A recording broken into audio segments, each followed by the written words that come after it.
Place à présent au magazine de ce dimanche. Ce magazine portera sur la composante insertion professionnelle et emploi des jeunes du programme de lutte contre la fragilité dans les zones frontalières du Nord. Les régions concernées, à part ce programme, rappelons-le, sont la Bagoué, le Bounkani, le Folon, le Kamadougou, le Poro et le Tchologo.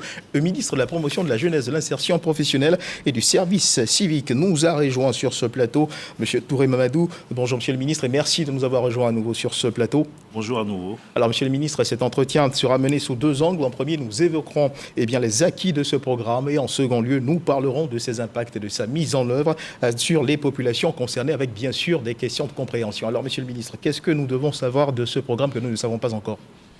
D'abord, ce que vous savez, en 2022, en janvier, le 22 janvier 2022, le Premier ministre Patrick Achi a lancé le PS-Gouv, mais plus particulièrement donc son axe 1 sur la vulnérabilité contre la vulnérabilité des jeunes dans les zones frontalières, notamment les 6 régions qui ont frontière avec le Mali, dans le cadre de la stratégie gouvernementale de lutte contre le terrorisme, puisqu'à côté de l'indispensable réponse militaire, il était question, sur l'orientation du chef de l'État, d'apporter une réponse sociale. Vous avez des zones qui étaient très pauvres, le niveau de pauvreté était quand même très important dans ces zones, totalement enclavées, pas d'opportunités sanitaires pour ces populations, pas d'accès même au réseau de téléphonie mobile, pas de route, des jeunes qui étaient dans une situation de précarité et qui pouvaient être des proies faciles. Donc ce programme a été lancé, il visait pour la seule année 2022 à impacter 22 000 jeunes, un peu plus de 22 000 jeunes. Au 31 décembre, donc, nous avons fait donc, le bilan qui a été fait donc, au cours d'un atelier à Korogo le 31 mai dernier. C'est un peu plus de 23 894 jeunes qui ont été impactés donc, dans ces régions, dans différents programmes. D'abord des programmes de formation en apprentissage, puisqu'il s'agissait aussi de donner des formations qualifiantes à des jeunes qui pourraient s'installer et faire des métiers. Des formations de reconversion, des financements des activités génératrices de revenus, des travaux à haute intensité de main-d'œuvre qui ont permis à des jeunes dans des communes ou même en milieu rural de mener des actions communautaires, entretien de routes, entretien de bâtiments administratifs. Mais cela a beaucoup impacté les collectivités territoriales. On a eu beaucoup de témoignages de maires qui disent donc avoir vu leur ville impactée ou en sous-préfecture, donc l'impact donc, sur l'administration. Et notons que 265 milliards ont été mobilisés justement dans le cadre de ce projet. Non, les 265 milliards, c'est pour l'ensemble des interventions du gouvernement. D'accord. Puisque la composante, l'axe 1 a plusieurs composantes. Il y a le volet insertion professionnelle donc des jeunes, mais il y a aussi les actions pour accéder donc à des infrastructures donc, pour ces populations, l'eau, l'électricité, les routes.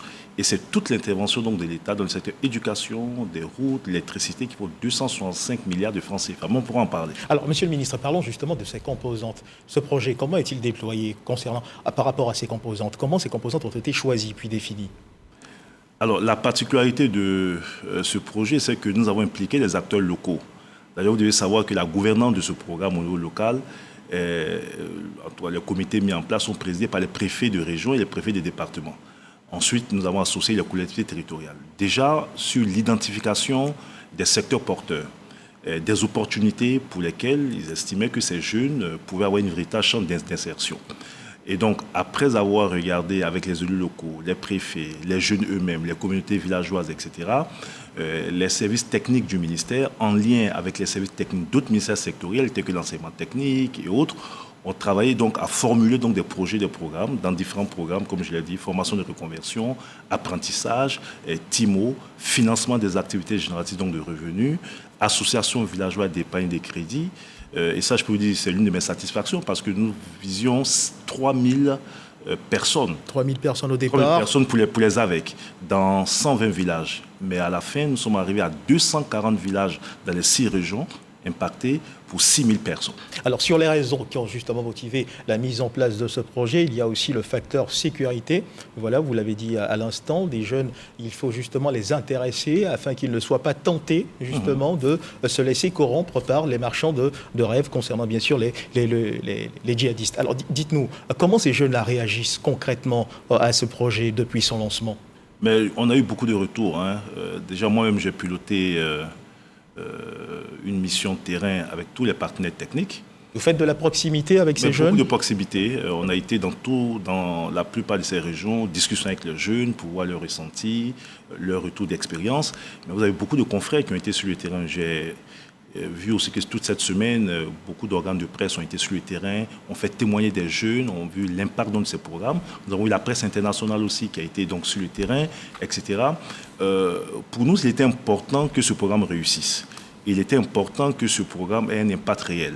Puisque je veux dire que l'objectif, c'est que ce programme vise à compléter le dispositif donc, de lutte contre le terrorisme dans son volet social et faire en sorte que ces jeunes sortent de la vulnérabilité, de l'extrême pauvreté et qu'ils ne soient pas des proies faciles. Je peux dire que par rapport aux objectifs qui nous ont été assignés, nous avons réussi.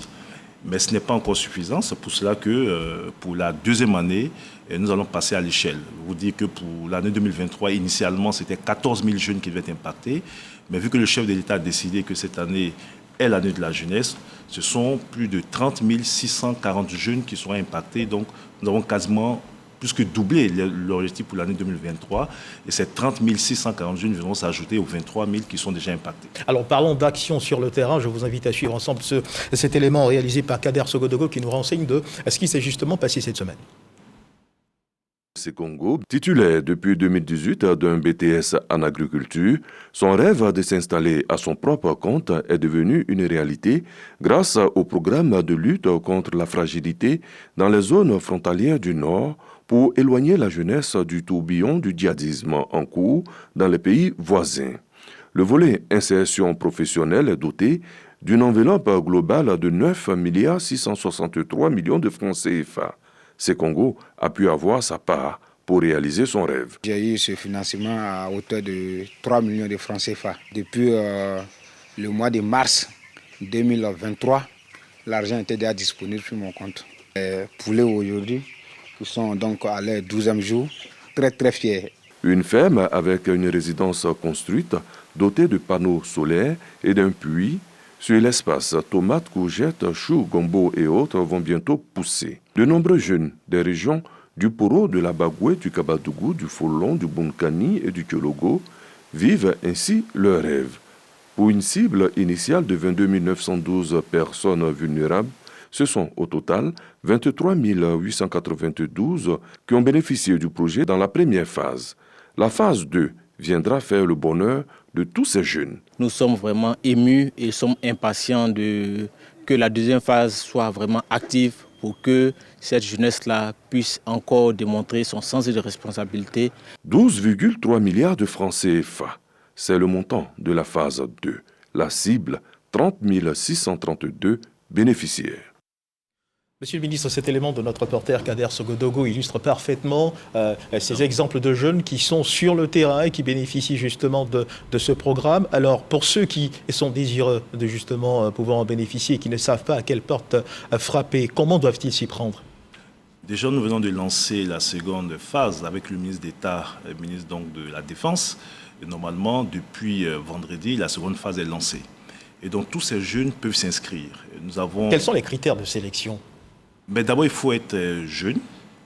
Ensuite, il faut être résident. Et la jeunesse, excusez-moi de vous couper, la jeunesse, vous la définissez de quel âge à quel âge? Normalement, c'est de 16 à 35 ans. Mais compte tenu des années de crise, nous avons remonté l'âge jusqu'à 40 ans. Donc, on prend en compte toutes les personnes qui ont entre 16 et 40 ans. D'abord, il faut être jeune. Ensuite, il faut résider dans l'une des 6 régions ou dans une localité de ces 6 régions.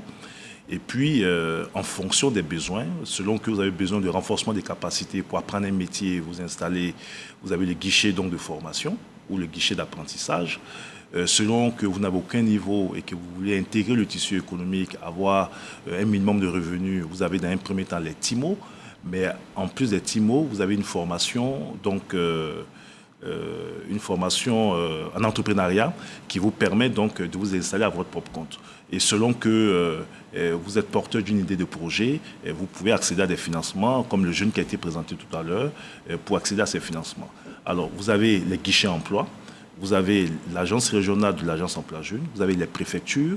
Avec mon collègue de l'Intérieur, nous avons décidé, pour impacter plus les jeunes en sous-préfecture, de faire en sorte que toutes les sous-préfectures sur l'ensemble du territoire national, mais particulièrement dans ces zones, soient des points de contact pour ces jeunes. Donc, toutes nos offres seront disponibles dans les sous-préfectures, permettant donc à des jeunes qui sont éloignés et donc des villes de pouvoir accéder aux sous-préfectures et avoir donc la possibilité de s'inscrire ou avoir des informations sur ces programmes. Monsieur le ministre, comment intéresser ces jeunes à ce programme? Souvent, il y a des programmes qui sont lancés et qui existent. Les jeunes le savent, mais ils ne savent pas toujours à quelle porte frapper l'interface directe. Non, mais c'est la sensibilisation. Et je me réjouis aujourd'hui du travail du corps préfectoral. Vous savez, nous avons dans notre stratégie décidé de nous appuyer sur le corps préfectoral, qui est outillé pour. Et ensuite, nous avons les communautés villageoises, les leaders d'opinion, les associations, en plus donc de la communication sur les radios de proximité. Donc aujourd'hui, ces informations passent par ces canaux. Il faut maintenant que les jeunes eux-mêmes aussi se lèvent, se battent pour aller saisir les opportunités que le gouvernement mobilise aujourd'hui. Et ce programme est une réalité. Vous savez, je regarde avec beaucoup de satisfaction ce que vous dites, mais beaucoup de médias aujourd'hui, même à l'international, vendent ce programme qui se fait dans notre pays avec des résultats probants. Et donc, s'il y avait encore des jeunes qui étaient sceptiques sur l'effectivité de ce programme, je pense qu'ils en ont là la preuve. Et donc, il faut maintenant qu'ils se lèvent et qu'ils aillent donc dans les sous-préfectures, dans les guichets emploi pour aller s'inscrire. Nous avons aussi des équipes mobiles parce que vous avez des villages très reculés. L'idée aussi, c'est d'aller donc au plus fond de ces territoires, dont des équipes mobiles, et ça a été fait dans la première phase, se déplacent dans les villages plus reculés pour enrôler donc des jeunes qui sont aptes à participer à des programmes. Monsieur le ministre, en considérant qu'aucune œuvre n'est parfaite depuis que ce programme a été lancé, quels sont les manques à gagner que vous avez enregistrés? Il y en a quand même. Écoutez, pas d'insuffisance, aucun problème? En termes de taux de réalisation, nous sommes à 104%. Le budget a été bien exécuté. Maintenant, il se trouve que sur certains programmes, il y a des améliorations à faire. Quand je vous prends les TIMO, par exemple, 80% donc, des bénéficiaires des TIMO sont des jeunes filles. Donc, on a donc, les jeunes hommes qui sont enclins à ne pas ou ne veulent pas faire donc, les TIMO. Donc ça, il y a vraiment un travail à faire. Vous avez eu quelques abandons donc, en cours de parcours, des jeunes qui ont abandonné. Mais qu'est-ce qui pourrait justifier ces abandons? Est-ce qu'il y a un suivi après pour savoir pourquoi ces jeunes ont jeté l'éponge alors que toutes les opportunités s'offrent? Mais c'est justement parce que nous avons mis en place un dispositif de suivi que nous avons donc pu avoir ces informations. Mais certains abandonnent d'eux-mêmes. Des jeunes qui sont en formation, qui après quelques temps existent, mais il reste encore c'est un nombre très résiduel. Donc vous verrez que sur les 22 000, plus de 22 000 personnes à impacter, nous sommes à plus de 23 000. Un engouement certain. Et donc, l'atelier bilan qui a été fait du 31 mai au 2 juin à Korogo, avec l'ensemble des membres du corps préfectoral et tous les techniciens de tous les ministères sectoriels impliqués, a permis donc de regarder donc ces aspects-là et puis donc de prendre les mesures nécessaires. Vous avez aussi une innovation qui sera apportée, c'est l'implication des sous-préfets. Parce que le gouvernement, le chef de l'État a signé un décret mettant en place les conseils sous-préfectoraux.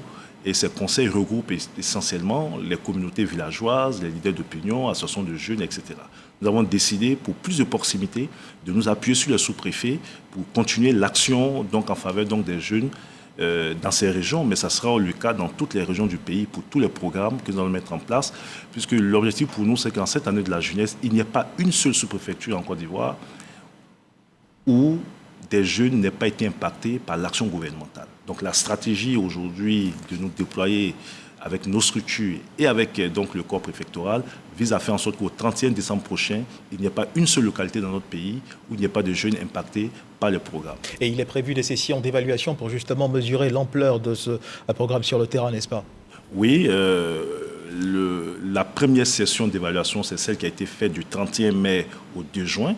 Avec, comme j'ai dit, le corps préfectoral, avec nos partenaires techniques et financiers, parce que nous bénéficions aussi donc, de l'appui de la Banque mondiale, de l'AFD, même si aujourd'hui, à plus de 80%, les financements le sont par l'État de Côte d'Ivoire, mais vous avez entre 15 et 16% des financements qui viennent des partenaires au développement.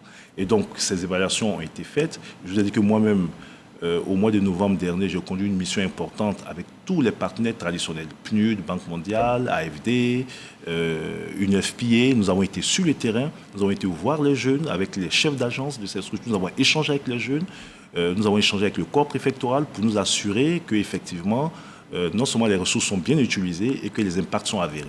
Alors, Monsieur le Ministre, ces jeunes, ils vous suivent en ce moment. Beaucoup ont donc bénéficié, parmi eux ont bénéficié de ces programmes. Et aujourd'hui, quand vous dites que vous êtes à mi-chemin satisfait de cette importante programme, enfin cette importante décision qui a été engagée par le chef de l'État concernant bien sûr le choix de 2023 comme année de la jeunesse, avez-vous le sentiment que ces jeunes vous suivront de bout en bout, peu importe les difficultés qu'ils rencontreront sur le terrain? Mais je l'espère, parce que ce n'est pas la seule affaire. Parce qu'ils ne comprennent pas toujours le même langage que vous utilisez. Est-ce que vous avez le sentiment que vous parlez leur langage? J'espère. Moi, je connais beaucoup avec eux. D'ailleurs, pour l'élaboration du PGGouv, avec 10 de mes collègues, nous avons eu des échanges sur instruction du Premier ministre avec les jeunes. Ça a été souvent des séances très longues. Mais au bout, nous sommes arrivés donc à recueillir les préoccupations des jeunes et d'échanger avec eux. Et le PGGouv est le reflet donc, de la contribution de 21 ministères sectoriels, mais surtout de la contribution de 307 organisations de jeunesse. C'est une première. Élaborer un programme mais qui tient compte de l'aspiration donc des jeunes. Et je peux dire aujourd'hui, après 6 mois, d'ailleurs le bilan sera fait dans quelques jours, il sera validé d'abord par le Premier ministre en conseil de gouvernement et ensuite par le président de la République. Et ce bilan sera public. Et vous verrez que 1 milliard dégagé pour les start-up. Nous avons accompagné des structures start-up à l'étranger. Aujourd'hui, près de 35 000 jeunes en cours de recrutement pour des financements de projets. Merci, des Agora qui sont en train d'être construits, des centres de services civiques de Korogo, d'Adzopé. De grands projets pour les jeunes. Donc. Tout ce bilan se fera dans quelques jours. Et on verra au bout de 6 mois du PGGouv ce qui a été fait concrètement, secteur par secteur. Merci, Monsieur le Ministre, pour toutes ces précisions. Mesdames, Messieurs, c'est la fin de ce magazine consacré ce dimanche à la composante insertion professionnelle et emploi des jeunes du programme de lutte contre la fragilité dans les zones frontalières du Nord. Nous recevions comme invité le ministre de la Promotion de la Jeunesse, de l'Insertion professionnelle du service civique, Touré Mamadou. Avec lui, nous avons parlé des acquis de ses impacts et de sa mise en œuvre sur les populations concernées. Il s'agit bien sûr des jeunes, programme de lutte contre la fragilité dans les zones frontalières du Nord. Merci de nous avoir suivis. Dieu garde la Côte d'Ivoire.